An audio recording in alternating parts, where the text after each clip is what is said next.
A lot of people would say, I love myself. Do you really love yourself?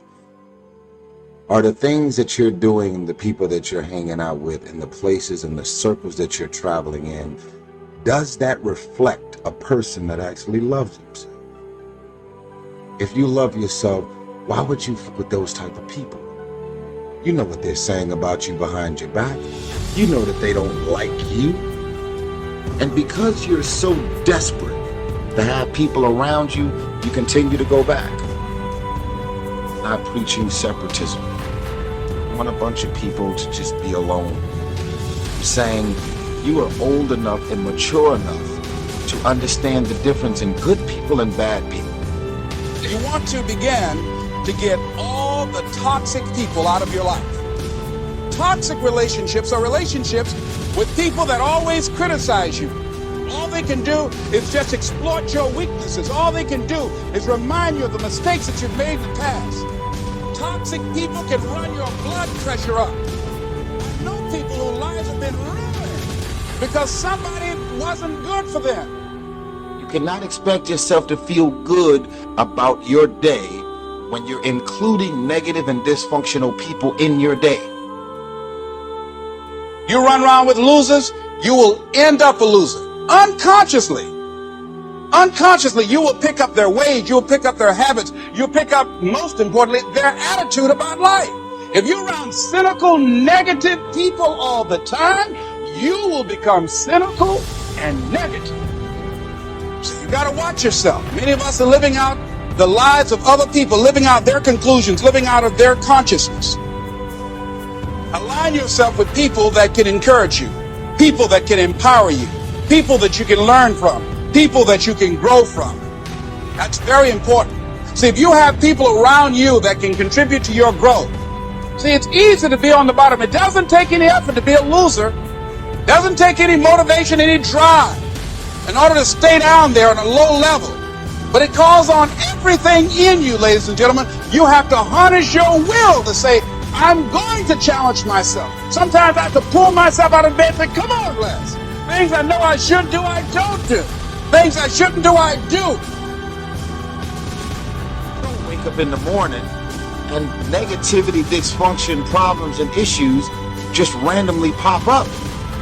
Because these are the type of people you've decided to include in your day-to-day life. So you got to look at the people in your life and find out what kind of person are you becoming because of that relationship. My mother used to say, you run around with losers, you will end up a loser. God put people in your life for a reason. Others are there for a season. It's very important that you recognize when people's seasons are over. Make a list of who you communicate with most and ask yourself the question, what kind of person am I becoming because of this relationship? Some people just don't really make sense for your life and the new season, the mind and the space that you're in. So if you had drugged that person, those family members, those situations into the new season of your life wouldn't be going as well as it's going right now.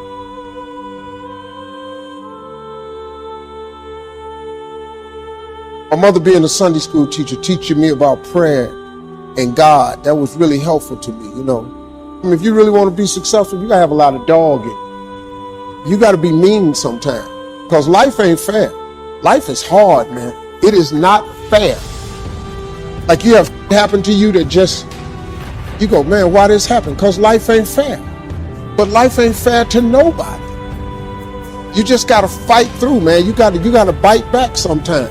It's like haters. When you get haters, you know, people's opinion of you is none of your business. I have lots of haters. They on the internet all the time.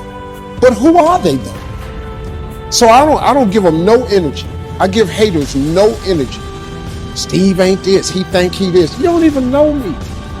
So I just keep going through. But then I'll tell you something too. Haters motivate me. Because when they talking about me, that means I'm doing something. If you have no haters, if you don't have any haters, you ain't doing nothing, man. Sometimes God will let us go through seasons where we're not getting what we expect from people. To teach us to not rely on another person, but to get our encouragement, our worth from Him. Like a mother weans a baby off a bottle so the child can grow up, God is going to wean you off having to have people's compliments. Doesn't mean it's never going to happen. It means you're going to get to a place where you're not dependent on them complimenting you, keeping you encouraged. It's nice to hear, but you've developed this self-sufficiency. Because the higher God takes you, there will be more disapproval, more opposition, more critics. If you're basing your worth on how people are treating you, you're trying to keep all of them happy, you'll never become everything God created you to be. Quit trying to please people. You are not going to stand before people and give an account. You're going to stand before God. He's going to ask, did you fulfill my purpose for your life? The less you depend on people, the stronger your spiritual muscles are going to become and the higher you're going to go. God is going to give you victories where the odds were totally against you. You could overcome that obstacle if you had the strongest players. God is saying, don't worry about it. You don't have to have all those people. You and God are a majority. If you'll quit depending on people, the anointing will increase in your own life. You'll accomplish more with less people because of God's favor on your life. Are you discouraged because people are not giving you what they used to? It's because God's growing you up. Quit trying to